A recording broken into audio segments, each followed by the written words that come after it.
And if you look at the early documentations in the Foreign Office in the UK documents, 1920 and 1960, by Lord Crewe and others, they said it's within our national interest to keep the oil-bearing principalities like Kuwait and Egypt, etc., divided. Well, you only have to look for the US, especially as far as South America, to see that. So now the thing comes when it comes to ISIS. There were certain camps, Camp Buka, Camp Nama, in which there were prime conditions. They were American, in which they had brought together extremists. And you had, because when Saddam was deposed, remember you had all of these people that had nowhere to go. They were imprisoned, and in prison they met with these extremists and they came up with their own group. And this group, according to John Kerry, was allowed to grow and was allowed to be used as a pawn. For example, Americans knew about the Mujahideen of Afghanistan. There are clips within documentaries of them saying, your cause is a just cause.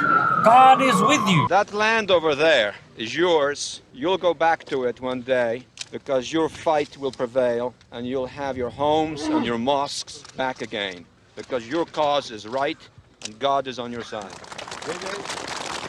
The purpose of coordinating with the Pakistanis will be to make the Soviets bleed. Why was he saying this? Because they were fighting America's war against The Soviets. Yeah, against the Soviets. Yeah. Now, apparently, the jihadist extremist of Syria, he was a bad guy a year ago, but now he's been called, to the UN and Trump shaking his hand and the CIA and all of these guys. They're suddenly buddies now. Why? Because obviously it's a different type of extremism now. Yeah. What I'm saying is that extremism can be weaponized at will, whenever you want. There is enough intelligence to track these people. I mean, everyone has a phone, bro. Everyone, they can, your television, they can inverse the speakers into microphones. So that technology exists. Edward Snowden has told us this, Julian Assange, WikiLeaks. There's enough copious evidences out there. Coming back to your point more specifically and directly, ISIS is not the orthodox view, the orthodox opinion. Scholars of the highest eminence have condemned them, condemned their acts,